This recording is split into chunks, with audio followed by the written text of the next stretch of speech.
சென்னை தாம்பரத்தில் தாயுடன் நடந்து சென்றபோது பாலியல் சீண்டலில் ஈடுபட்ட நபரை இளம்பெண் ஒருவர் பிடித்து போலீசில் ஒப்படைத்தார்.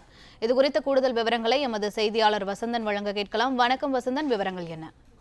வணக்கம். இந்த ஆலந்தூர் பகுதியை சார்ந்த இளம்பெண் ஒருவர் தாம்பரம் பேருந்து நிலையத்திலிருந்து முடிச்சூர் செல்வதற்காக பேருந்தில் இருந்து இறங்கி இந்த ஷேர் ஆட்டோவில் பயணிப்பதற்கு காத்துக் கொண்டிருந்தார். அவரது தாயுடன் நின்று கொண்டிருந்தார். அப்பொழுது 50 வயது மதிக்கத்தக்க முதியவர் ஒருவர் அந்த பெண்ணிடம் பாலியல் சீண்டலில் ஈடுபட்டதாக கூறப்படுகிறது.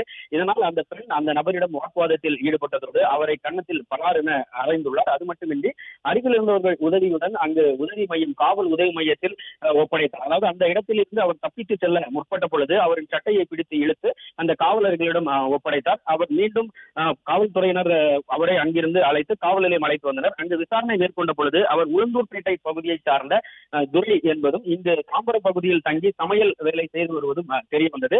இந்த நபர் அந்த பேருந்து நிலையத்தில் இந்த இளம் பெண்ணை நீண்ட நேரமாக பார்த்துக் கொண்டிருந்ததாகவும் அதன் பிறகு அந்த பெண்ணிடம் பாலியல் சீண்டலில் ஈடுபட்டதும் தெரிய வந்துள்ளது.